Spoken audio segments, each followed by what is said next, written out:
Welcome to the podcast for the ITC. I have with me today the pleasure and honour of having Master Harrison, who is the Joint Executive Officer for the technical aspects of Chang Taekwondo, or Independent Taekwondo, whichever name you want to call it, but he's the ITC Executive for it, alongside Grandmaster Paul Liversidge. We just want to have a nice friendly chat basically and catch up on lots of different things that we will diversify as we talk, because we always do, to be fair. It leads on to other things naturally, but we'll try and keep to some notes I've basically made here, if that's okay with you. So. Okay, let's go for it. Okay, so as the ITC officer, what I want to find out, or share I should say, I do know a little bit about this, we've spent plenty of time talking, but I want to find out a little bit about your history, if that's okay. So what was your roots? When did you first start Taekwondo, and how did you get into it? Why? Well, I was doing martial arts for 7 years before I got into Taekwondo. I started martial arts in 1972 in the Bruce Lee boom, which a lot of the older guys will relate to. They were great days, the Kung Fu days, and for people today it's very difficult to try and imagine the influence that Bruce Lee and the Kung Fu series on the telly had. Got you hyped up. Yeah. Oh yeah. I was only one then, by the way. So that's it was an amazing time. B-rate Kung Fu movies were on every cinema from here to flipping Scotland and down to Cornwall, and it was an amazing time. But it all started for me. One day I'll come home from work and come home for my tea, and Dad came in and he sat down, we were having our tea, and he said, oh, you want to watch this new programme that's on the telly? And I went, oh, why? What is it? He said, it's Kung Fu. It's got to be the Green Hornet or... No. Before I'd even heard of the Green Hornet. I only heard of the Green Hornet in the DC comics. Oh, okay. Not the Bruce Lee thing. That, you know, I got into that a bit later on. But it was the Kung Fu thing that... Carradine. Yeah, David Carradine, yeah. And I've actually still got all the first 12 episodes. Have you? Yeah, really? I've got it on CD. I'll let you borrow it one day. Definitely. And he said it's called Kung Fu. I went, what's that? And he went, well, it's all about a Chinese-y looking guy walking around America in the cowboy days, and he fights with his feet. He don't have a gun, he fights with his feet. I said, oh, that's karate. I said, James Bond does that. And he went, no, this is different, this is Kung. Anyway, I watched it, and it was wow. And if you look at it now, and you play it back now, the martial arts is it's laughable, really, knowing what we know then. But then... Stand still, let me punch you. Yeah, you see your foot up there, you know, off camera, you know. Only attack one at a time. Yeah. But in its day, it was unbelievable. To try and... You couldn't underestimate the impact that TV series had on a lot of the people who were actually still around training today, and I'm one of them. So first thing to do then was to look for a Kung Fu school. Well, all of a sudden there was adverts going in papers all over the place, Kung Fu this, Kung Fu that, because of the Bruce Lee films and the Kung Fu series, which all came out about the same time. Enter the Dragon, I think, was 72 or 73, and Kung Fu was the same, 73 I think, or something, 72, 73. And I see this advert for a Kung Fu class in Worcester. So I went along and joined, because all we had in Worcester was a bit of judo, a bit of traditional karate, a bit of wado, and that was it really. Oh, I think there's a Logar school somewhere, but I couldn't find it. And I joined this little club in this little church hall in Worcester, St Paul's, down St Paul Street, St Paul's Church Hall. And the instructor was a guy who was called Jimmy Easterlow. Well, Jimmy was a great guy, and we're still friends to this day. We go fishing together some 50 years later. And he was an orange belt in judo. That was his rank. But he had learned some moves from a Chinese waiter called Sonny Dunn. And he taught us what he knew. well, trained with Jimmy for 3 or 4 years, and then he knew he couldn't teach us anymore. But the style that we knew that it was a traditional kung fu style, but we hadn't got a clue what it was. We just did what he told us to do. And then one day we were up in Birmingham, and Simac, which was the first martial arts shop to open up in Birmingham. Walsall Road. Yeah, we were in Simac and looking through the books on the shelf, and I picked up this little raggedy book, and it was called Feng Sao, Hand of Wind, evidently it's supposed to be called, and it was by a guy called Chi Su, and I was just flicking through it, and I saw the forms in there. There was the Rice line, the Kung line, and a couple of others, and I thought, that's what we do. And I looked at these photographs. I thought, it's legit. Yeah. We were learning a legit style, but we didn't know. We didn't know. And you thought you'd been taught origami, didn't you? Yeah. We thought we'd just been taught it, you know. Yeah. But yeah, so it was a legit style, and I thought, I recognise those forms. Anyway, to cut a long story short, years later, I became friends with a great guy who I'd known for over 30 years in the martial arts, but not personally, just, you know, he taught in Cheltenham, I taught in Gloucester.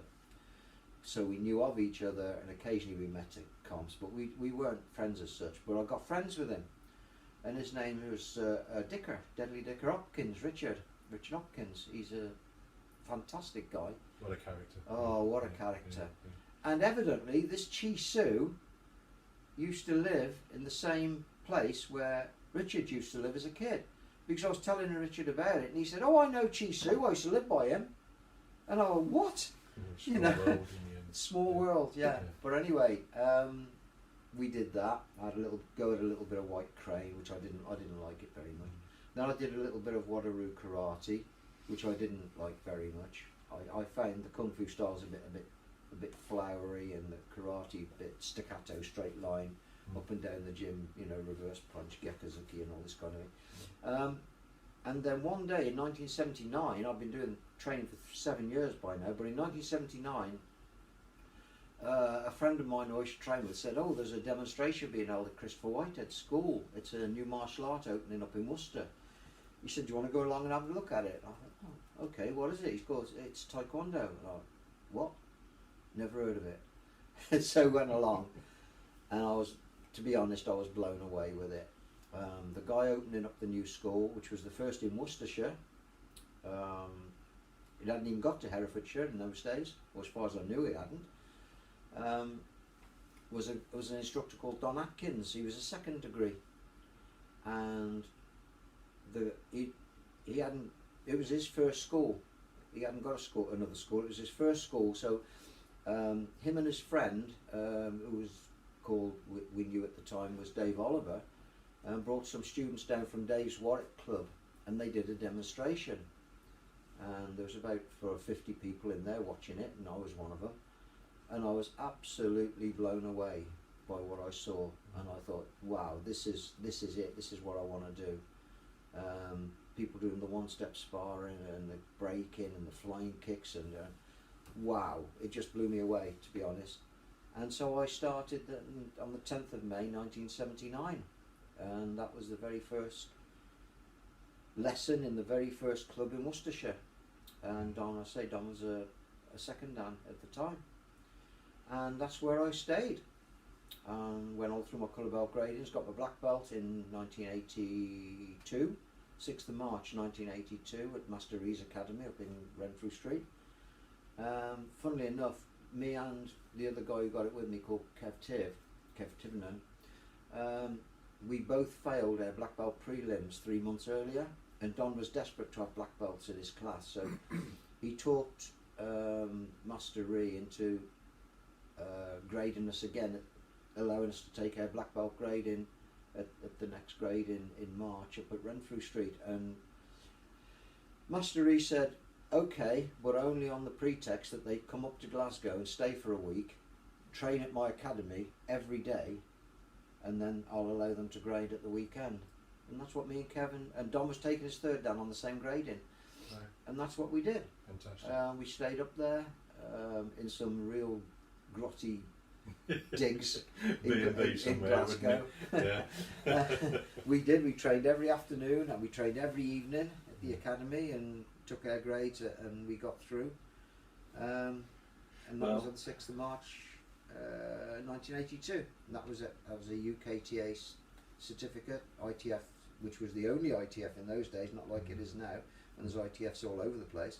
There was just the one ITF, and so my first dance certificate is a ITF certificate with general choice, calligraphy photocopied on it.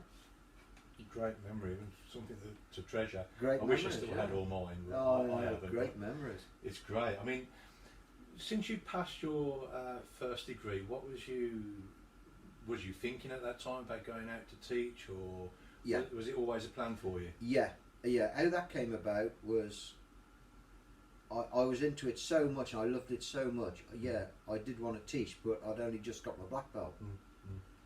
And I think if I remember right, I was actually doing some fitted wardrobes for Don in his house in Leamington Spa at the time. And we were chatting away and he said, have you thought about opening a club up? And I said, yeah, I really have. I'd love to teach. He said, well, I've opened a club up in Gloucester 3 months ago. And he said, to be honest with you, I don't think they're really interested in Taekwondo in Gloucester, but if you want that club, you can have it. This was in September, the 9th of September. I'd done my very first class in 1982, that was. So the TAGB still hadn't been formed by then. And I took over Don's club. He got them through their first grading, took me down, introduced me, let me train with them. And that was it. It was get on with it. And from that day on, I had Gloucester. That was my club. And I got them through the next grading. Put an advert in the paper and I had 29 start. And from that, the club just went phew. And I had some amazing students from back in those days, from that Gloucester club. Neil Williams was in my very first class. He's was a great student, Neil, very, very good fighter. He got a world golds. And then a few months later, people like Mark Weir joined. And Mark was an exceptional athlete, and I was lucky that he chose me because I think no matter where he had gone or where he went to, he would have been successful. He was just that kind of guy. Yeah, I was just lucky that he chose me, and we had some great times together. I don't think you should ever. I think, to be fair, he was guided by a great person as well to be able to do that, because sometimes other instructors may not have that vision and desire to take someone to that level and enable. Yeah, it was a double-edged sword, really. We were in a great association at the time. I mean, we were in the TAGB by then, and this was about 2 years later. I think it was about 1984, something like that, or 1985. And because we were in a good association, we had great role models at the top. And the tournaments were amazing. You know, the standard of the fighters were amazing, all filtered down from the people at the top, like Tony, Kim, Kenny, Paul, Ron, you know, those real top fighters. Ray Smethers, I'm going to conclude Ray because he was an amazing technician. We'll get to Mr. Smethers in a bit, I think. Yeah. He was one of my idols, Ray Smethers. I think also, obviously, you know, as you say, you took over his club. What was the development from there to it becoming Master Clive Harrisons Taekwondo? Oh, that came that came very. But that's what I mean. How did it transition? I mean, because obviously he was in the THB when it was formed as a senior instructor within there. And then how was that journey? Did you know, what did you take from that journey? Oh man. Well, it wasn't nothing to do with MCHF TKD in those days. It was just TAGB Gloucester. Yeah. And I'd also opened up Tewkesbury as well in 1985, so I had 2 clubs going at the time, and I had some fantastic students from both clubs. But that time from 83, when we joined, when the THB was formed, all up through the 80s and the early 90s, some historic fights and changes. What they call the golden era of Taekwondo. absolute legends, and I was right smack in the middle of it. Not that I was a legend, you know, those guys were up there, I was sort of down here, but I was involved in that circle. I mean, I used to go over to Nutters Night. Some people will remember Nutters Night on a Friday night at Warwick, and I used to train with them on it. I can remember Jackson White.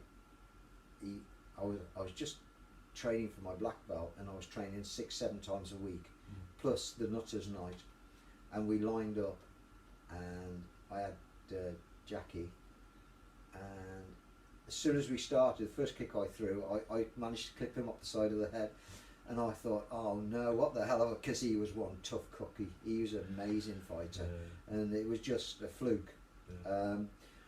And you could always tell when Jackie was going to go because that smile come across his face. And I was expecting a beating. I never got one. He was an absolute gentleman. I had a similar, absolute gentleman. I had a similar thing happen to me.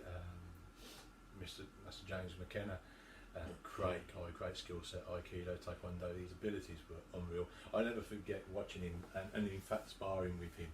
Not on his level, trust me, not on his level, but he would lift his leg up to drop an axe kick, and you'd think you move, and you think he'd drop the. And he'd chase you with it. He'd just he'd move chase you with it. Yeah.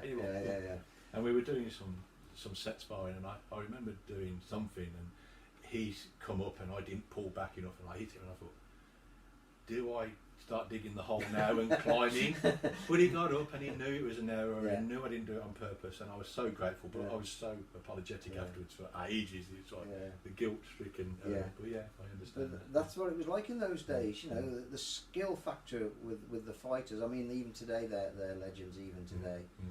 And being an instructor as well, we used to have them all down to do gradings and seminars, and I had Ron down there, I had Kenny down there, I had Dave down there, you know, and all the time I was being guided by Don, and I had the most amazing time for 10 years. So what made you create MCH TKD? MCHF TKD was only like sort of 5, 6, 7 years ago, but from there, I left them and joined the GTI. Kim used to ring me up, and Kim had already left, and I always had the feeling that if I stayed with the TAGB, again you were in that bubble, you know, and it was. But if I'd stayed there, even by the time if I got to master grade, I'd still be just running the club for them.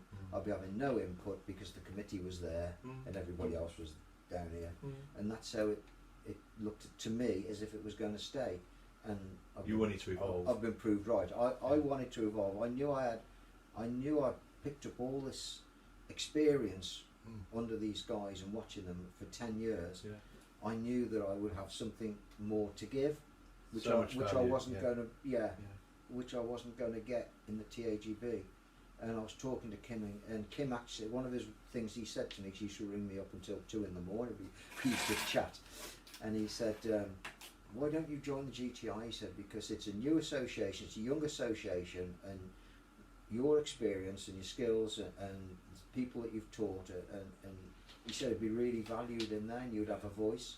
And that's why I left to form to go into the GTI, and I was there for 16 years, and I did every job going, from chairman down to general dog cleaning the floor. We've all been there. You know, there's no point asking someone to do something that you haven't done yourself. You know, but it's picking up experience all the time, and it's about empowering other people to do things as well, isn't it? You know, part of the ITC things that I do. I mean, we've got a lovely team around us.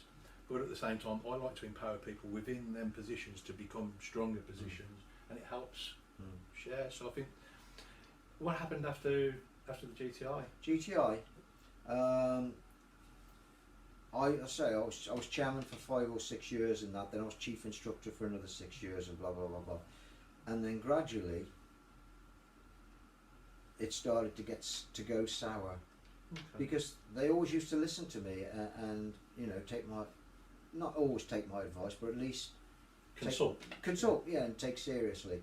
And it started to get there were certain people in there, let's put it like this, that were stabbing me in the back, We all know what it's like. You get 'em. They wanted the position and all this kind of thing. Because I was area rep as well as chairman, chief instructor, and blah blah blah, and all the other stuff. And they wanted, you know, if they'd have asked me, I'd have stepped down and said, "Carry on, do it." But no, and it got a bit bitter, and it all ended with a meeting the one day at Nunnery Wood. I didn't call the meeting. I was accused of calling the meeting, but I didn't. It was Luke Hall called the meeting. But I went along and with my instructors, there was about 6 or 7 of us, and I went along, and every one of those instructors had their say, a lot of which I didn't even know about this particular person who was, you know, and the chairman at the time, he said he wouldn't listen to any of them. Right. Okay. Wouldn't listen to me, and he was my student. Wouldn't listen to me, wouldn't listen to any of my instructors. All I kept saying, no, it's not right, and all this kind of thing. And he looked out the window and he went, "Anyway, it's sunny outside, we should be outside sunning ourselves, not in here." And I'm thinking... So he started to break down with you. Yeah, I'm thinking, I don't want to be part of this anymore. How dare you disrespect my... You know, what you do to me is one thing, but don't you disrespect these guys, because they all have legitimate things. And... so it became more of a... Probably a little bit of a dictatorship, the meeting without finished, going negative. And on the way out I said to Rach, I said, actually no, that's a lie. She said to me, "Clive, I don't want to be part of this anymore." And I said, "You and me both." And I went outside, and Luke was there, and a few of the other instructors were there. And I had only just walked out through the door, and Luke said, "Sir," he said, "we're leaving. We're not valued anymore. We don't want any more of this. We're leaving." I said, "Well, it's funny you should say that." Yeah. And then it was sort of, "Oh crike, what are we going to do now?" I said, "Let's all go to my house and have a chat." And that's how NETA was formed. Cool. You know, and then I was in NETA for 4 or 5 years, and history repeated itself. People in there didn't want to listen to me anymore. But Luke Hall and Sarah Hall are still part of the group. I mean, they've stayed with you for all them years. No, they're not part of me, but we are still the best of friends. We are the best of friends. He said some things about me, which was not true, and he realised, and he actually went onto Facebook and he apologised publicly on Facebook. His ethics are good though. Yeah, I like Mr. Hall. I trained him since he was 7. Yeah. And he's due to take his 7th dan about next year, 2 years, or 3 years, something like that. But I mean, you know, with Mr. Hall and Sarah, they've always been very supportive. Always had good opinions, good way of communicating. I mean, I don't know him personally, but what I know of him and how I met him, I think he's a great kid. person. He's a great kid. Yeah. Okay, so if you don't mind, how do you see the I'd like to say the path of Taekwondo really? What do you see future is at the moment? Is it going in a good way, or can it be improved upon dramatically? Or I mean, it's a very open-ended question there, really. There's 2 problems with Taekwondo. One is the amount of people that are doing it. And please excuse the dogs keep popping in and out. No, he's all right.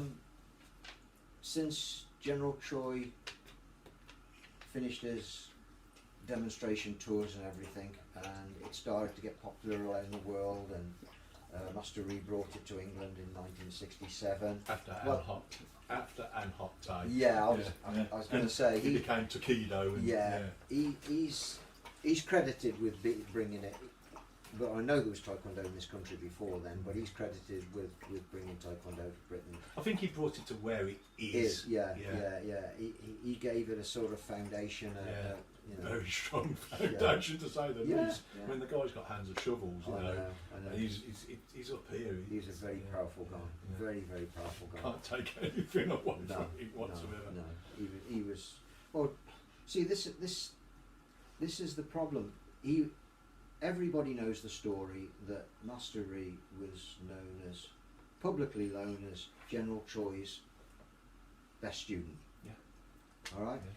Since then, General Choi has had several best students, and I attended a seminar of General Choi I'm trying to think when it was. It was about 90. Frank Murphy came with me actually. I think it was about 95, something like that. And it might have been 94 or 95, something like that. We were all in the GTI together, and I went with Frank Murphy to this. Another classic character. Yeah, Hinckley. Yeah. At Hinckley, I think it was. And we attended this seminar with General Choi. And I'd waited for 15 years to train with General Choi, and I thought, wow, you know, I was starstruck by him. You know, he was the general. He was, without him, we wouldn't have all been here. That's how we looked at it. But I learned such a lot of what Taekwondo isn't, or what it shouldn't be, on that seminar. And I was so gutted. Frank left after the first few hours. We went and had some dinner. He said, I'm going home, I ain't having no more of this. I stayed for another 2 days, because basically what happened was, I didn't know at the time, but he was starting to introduce his sine wave to Great Britain. Other parts in the world he'd been to, but he was pushing it in Great Britain. I didn't realise any of this, I didn't know. But we were there, and he said to Frank, he said, stand up, you stand up. And Frank stood up and bowed and blah blah. He said, show me Dosan. I mean, Frank ain't the most technical person, but by Christ, he's strong. He's powerful. And he went through Dosan. If any of those techniques could hit you, they'd have killed you, you know. And I thought, whoa, okay. He said, rubbish, sit down. And I thought, no, Frank looked at me, he went, what did I do? I said, right to me. He said, okay. I don't know Master Murphy personally, but what I've seen of him, I worked with what him I've for known years. on him, you know, that's some phenomenal. I worked with Frank for years Yeah. when we were in GTI together. He's a lovely guy. And anyway, then he picked on me, and I didn't realise at the time. I thought, well, why me? There's about 50 other people in the room. Why me? And he said, so you stand up, you do Taege, Hwarang, Chung Mo, one after the other. Right. And everybody sort of. So I I've thought, never heard right. this. I thought, right. No, you don't know about this. No. Frank will verify this.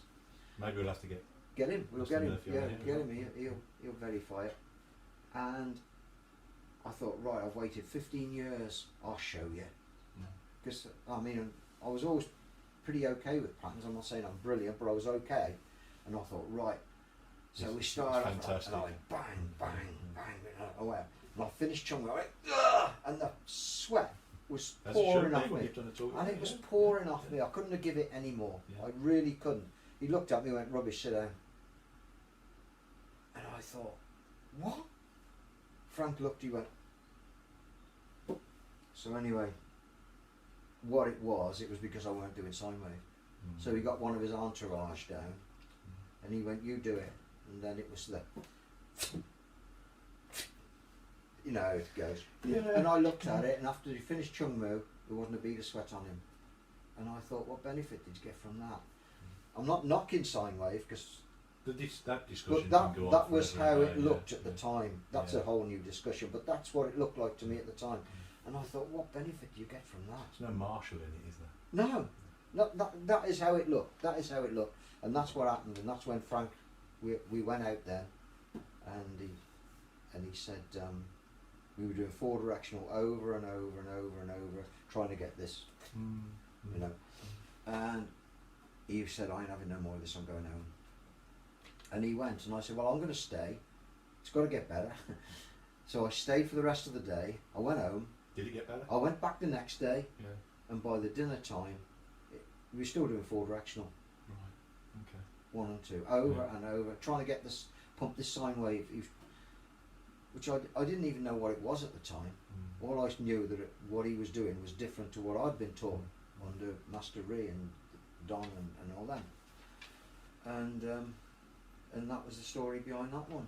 And that's, you know. So I mean, the path of TKD going forward is so diversified in different opinions. Yeah. You know, and having the diversities is as good a thing as it is a bad thing in some ways. Yeah. Yeah. So I think moving it forward, we need to accept each other's diversities and different options, but not get alienated from each other because of it. No, I know. I agree. What you said, what you asked me about how would we should it? Do you think it should go forward? And I said there's a couple of things wrong with it. Well, there's too many people in Taekwondo at the top. Too many chiefs, not enough Indians. I think the ITF split. How many is there right now? 26 or 27? 26, 27 ITFs now, or in one form or another. So it's and everybody's doing it slightly different from everybody else. There's too many that sort of, when there was one ITF, you could have kept a lid on it to a degree, and everybody was doing near enough the same until started all this other stuff. And the other thing, obviously, is where you get a lot of people, I'm talking millions around the world, tens of millions, practicing Taekwondo, is money. Well, there's a lot of black belts in the world, but most of them are only worn upon the waist, aren't they? So, you know, the rest of it comes it's too much money, and it's too big. You can't control it. So you've just got to accept it for what it is. Yeah, the path will be what the path is. But I think sometimes it's a case of, if we could all recognise that the bigger picture is, it's not the differences of the ITS or the independence of the groups. I think it's more a case, the vision moving forward is the recognition that we're all doing Taekwondo. Yeah. But in different clothing, I suppose. It's what do you want Taekwondo to be? What you do? You're doing a martial art. Yeah, you're doing a martial art. You're doing Taekwondo. Why are you doing it? What is is it a sport like the WTF or WT or whatever they call it now? Is it a sport or is it a martial art? General Troy always insisted it was a martial art. Martial means warlike. The art of war. Self-defense. Primarily, first and foremost, self-defense. And I agree with him. That's what it should be. So if you agree with that... Practiced as such. Then somebody else once said, if ever you have to use it, you will always do what you've always done. So if you practice hard... You will be. You will... If you need to defend it, you will use it. So you've got to look at your technique and the way you're doing your technique and your patterns, your line work and everything like that. And you've got to say, would this work? If I hit somebody, you know, you've got your reaction, you've got everything else, bang! If you do that, would it work? Scared the dog then. Sorry. Would it work? If the answer is yes, then carry on doing it. If the answer is, well, not really, no. If it's not building on your skills. And the Grandmaster said to me not long ago, and I love this guy to bits, absolutely, he's one of my idols. But he said to me, patterns is just the art side of Taekwondo. Right, and that was and I thought, no. Years ago, they would have said that. Years ago, it's why do you do patterns? Oh, well, showing the art side. It's a set of fundamental movements. But now, moving on, and people have got more wise to what it was 30 years ago. It's got to be more than that. I think rediscovering its roots has enabled us to investigate and actually start to get back to the core value of the martial art, the bunkai side of it, the real use of what the movement's in, because every start movement has a purpose, the same as the end movement. Okay. And I think that's basically it. I think that's the vision. That's my vision. Is that people should train. If they're going to train for sport, train for sport. Train for save your life, train to save your life. If you're going to train for save your life, for self-defense, to protect yourself or your family, then train like it. Yeah, I have that same thought. Yeah, because if you're doing something for 30, 40 years, 20 or 30, 40 years, and you're doing it, and it's not realistic, it's just showing the art, but it's not realistic, then how is that going to help you? If ever you, art going forward, hopefully you'll never have to use it, but if ever you did have to use it, how is that going to help you protect yourself or your family? Definitely. That's the bottom line. Totally agree. That's the bottom line, isn't it? So I mean, for that mindset, I've got persons that have influenced me in that mindset, and to be honest with you, I self-influenced myself because I want it for that purpose. That is what my practice for. I'm going to ask you, if you don't mind, who influenced you and why along your journey to get to that point, who influenced how you practice and perform your tools? Right. Okay. First of all, from the art side of it, and I'm going back a long way now before sine wave was introduced or anything like that. I'm going way back. Do you mind me asking how old you are now, sir? 69. Thank you. Yeah. 17 January. Yeah. And still going on the floor to grade for your Grand Master. It's soon enough, I should imagine. Yeah, no. But anyway, let's go back. Crazy, yeah. My hero, because I look up to various people. What we were saying earlier on about the different various aspects of Taekwondo. And if you want to know the best, who would you go to? If you want to know the best for that, who would you go? I used to one of my idols in Taekwondo. He's a really nice guy, and the top of his game back in the 80s was Ray Smethers. Oh, gotcha. Oh, yeah. Somebody called him, I think it was Bob Sykes actually nicknamed him Ray Patton Perfect Smethers. Oh, yeah. And the rare videos you can find of him now. Yeah, I know. And a nicer guy you couldn't hope to meet. He taught me a hell of a lot. He started me off. See if we can get him on here. I'll try. I have interviewed him before for MAI. He's swearing at me now if he's watching this, by the way. Who are you to ask me to go on? But yeah, we'll have to meet up again, Ray. We had some good chats. So yeah, as far as the bunkai was concerned, it started off about 25 years ago, something like that, and I worked with a guy called, I still do work with him, and I think later on this year or next year it's his idea that we go, the patterns application seminar that we did not long ago. Oh, the ITC. Yeah, the ITC. I want to do another one of them hopefully this year or early next. Well, his knowledge is unbelievable. George Dillman, Rick Moneymaker, Russell Stootley, forget it. This guy knows a million times deeper knowledge on it than those guys. His name's Dave Honey. I hope that. And Dave, and I've known him since he was a brown belt. He's now coming towards 7th dan, so it's how long ago? Some history there. Yeah. We're teaming up, and we're going to take it out on the road. Good. Yeah, cool. That's his idea. That's his idea, not mine. But he asked me if I'd do it, and I said, "Well, of course I will." But I learned such a lot with Dave, and that guy was unbelievable, and he loves to knock people out. No, me, I don't. If I can just make the legs go, that's enough. That's enough for me. Yeah. But he loves it, and he can tap you like that, and you'll go. He is fantastic, and he only uses techniques from kata. He won't do anything else. It's got to work from kata. All right, and he'll say this is what this is for, and this is what you do with it, and blah. Or opinions on it, yeah, definitely. Yeah. I mean, everybody will have, myself included, probably 1 or 2 applications for technique. You ask Dave what that's for. What's that for, Dave? And he'll say, what do you want it to be? Do you want it to be a lock? Do you want it to be a takedown? Do you want it to be a knockout? Do you want it to be, what is it? What do you want it to be?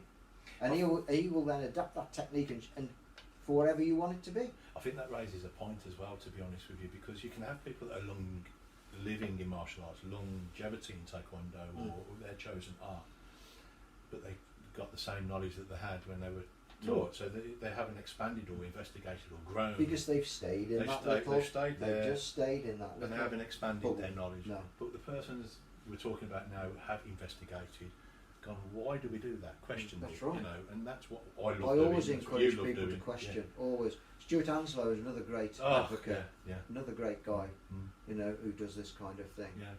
And he's very open and honest as well. These people are open and honest to share their opinions. Whether you agree with it or not, it doesn't matter. But there's no point getting alienated. Proof of the pudding's in the eating. Yeah. If you can make it work, it's all good talking about it. Okay, show me. Yeah, exactly. Yeah.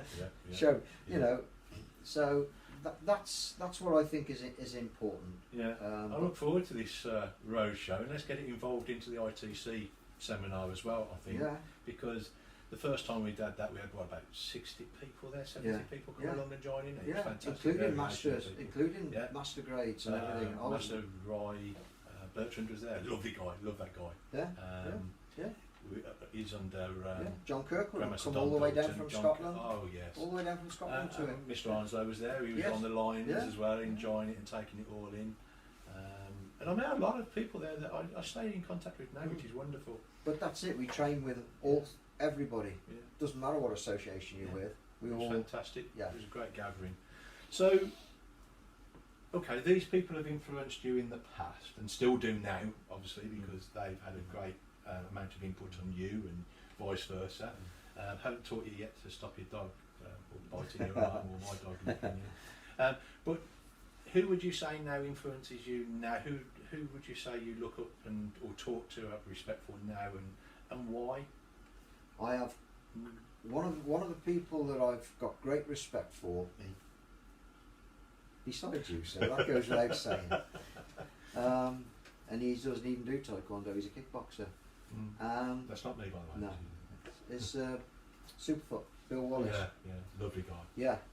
He's 70, I think I'm doing him injustice, but I think he's 74.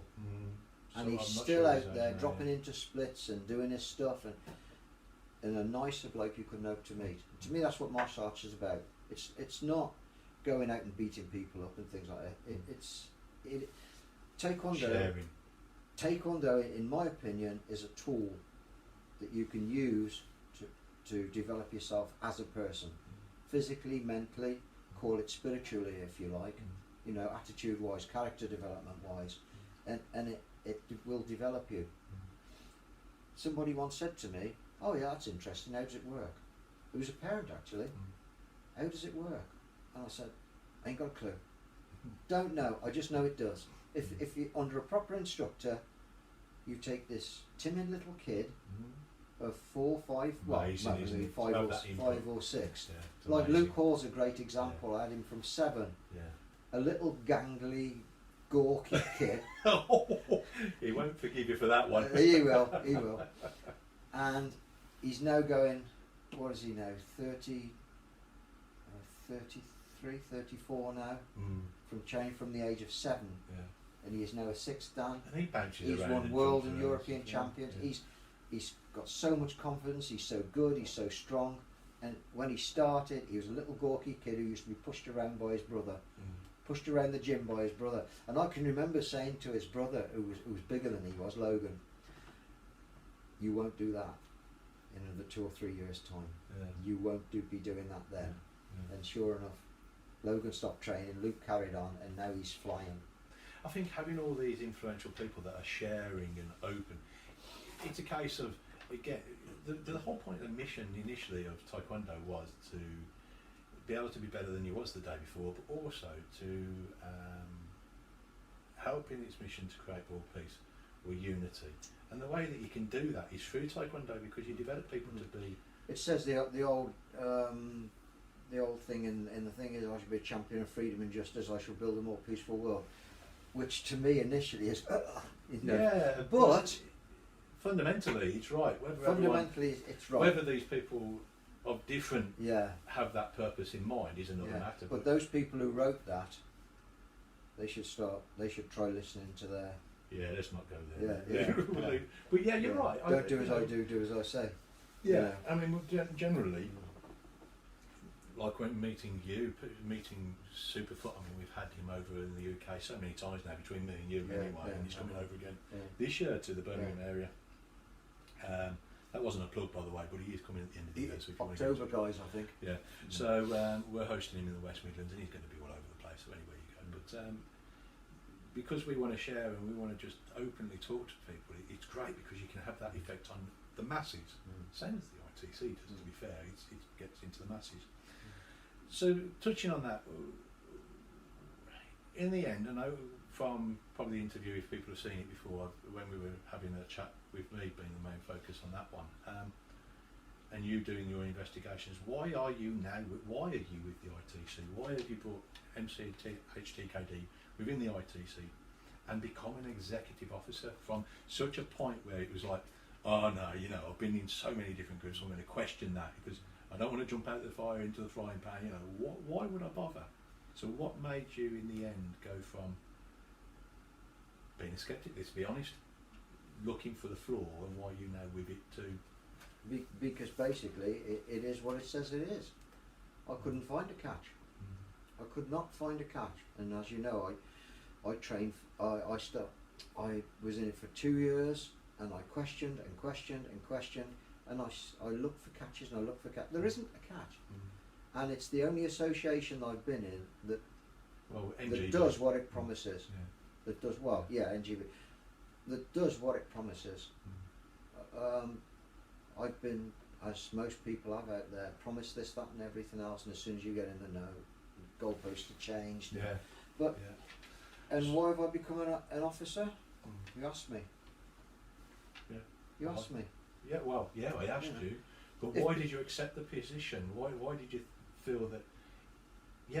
It's good to do. What's the benefit, or what do you see the future of the ITC as your position? Because what can you do? What I've always wanted, what I've always tried to do is just help people. And it's given me a platform where I can do that. I mean, I'll do it anyway, but it's given me an even bigger platform where I can help people. And I'd like to share the fact that I think that we are very much like-minded in our aim. You know, we're not in it for self-promotion. We don't get paid for it. Exactly. So, I mean, if you're going to question it, most of the time it's because people are being paid to do that. I mean, if I was going to be in it for the money, the second I turned around and said, "Yeah, I'll do that. It'll cost so-and-so," and you'd have gone, "No, you don't get paid." I'd have been out through the door. But I'm not like that, and I never have been. And the people that have tried to become part of it, we've had to turn down a lot of people because they literally want that power, and they want to go, "Oh no, I want to be in that."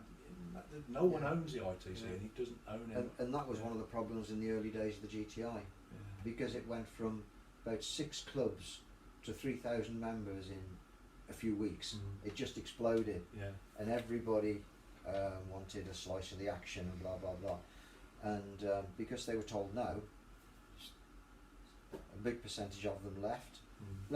Still left about 1,800 or 2,000 in there, but because they wouldn't be patient and wait, give it another couple of years, guys. Let's cement this growth, or even add to it, and then we'll see. No. You know, and like I said, you asked me what was wrong with it. It is money. It is money. It's and when that comes into the play, it does tend to destroy a lot of wholesome reason of actually doing what the association is supposed to do. But thankfully, with this being an NGB, it's a lot of different schools: MCH, TKD, IAT, KDA, GBTF, ITFs, lots of other schools and independents and groups that are part of it. So it's not controlled by any one person. And they are still head of their association. They're still there. You haven't taken that away from them. Because people have said to me, well, it's not just said to me, but it's been a regular thing over the years. We're going to amalgamate the ITFs together again. We're going to amalgamate with the WTF. We're going to all join this. Never happen. It'll never happen. But why won't it happen? Who's going to step down while somebody else gets the top job? Who's going to give up their position and be underneath somebody who's got the top job? It ain't going to happen. It's money. We both know money and ego. I think we both know that the ITC is a venue or an entity where everyone can actually come together. It can bring Taekwondo back because together. You don't have to give up your position in your association. You don't have to say, John McNally's the head now, you've got to go under him. No, but that's, if they amalgamated the ITFs, that would what would have to happen. Somebody, whether it's Chang or whether it's General Choice, whether it's Chung, somebody would have to be up there, and all the heads of the other ITFs would have to be underneath, and they won't accept that. They won't do it. And I think within the ITC we've got so many, as we've mentioned this before, we've got so many different persons of different diversity of backgrounds and different groups that someone will always be able to answer a question if me and you can't, or another member can't. And it's not a case of you have to ask us. There's other members you can ask. Just go to them. But certain aspects. On that subject, we've got Grandmaster Liversidge, which he's got a WT background as well. The Chang is his core. He's got a WT background from his world of travels. We've got the train of thought's gone. Then we've got the cookie one. etc., that we can all gather information from and support each other by. Having Grandmaster Liversidge as the head is wonderful, but guess what other Grandmaster we've got coming up soon, as we've mentioned before. So hopefully next year we will have a second Chang Hopefully. Taekwondo, ITF, I've got a lot of work to do before November. Yeah, I think we're seeing touches of your theses and stuff coming out as we're seeing your videos as well. So your next rank, how do you believe, maybe the question could be asked in a different way, but achieving your 9th degree, what would that mean to you? Because I mean, you've graded on the floor all the way through. How is it going to affect you personally, being awarded that rank by your senior? I would probably burst into tears. I don't mean that lightly, but there's 19 grades I've done, I would have done. 18 of them I've gone on the floor, I've done my theses, I've learnt my stuff, I've done whatever's been asked of me, and hopefully I'll do the same again for this last one. If I can do that, which I'm going to bloody try my hardest, but if I edit that, it's not that bad. If I can do it, which, I mean, Rachel won't even accept anything less. The thought of me not doing it just isn't on the agenda. It's Master Harrison. You know, there is no option there. That is what's going to happen. No, that is going to happen.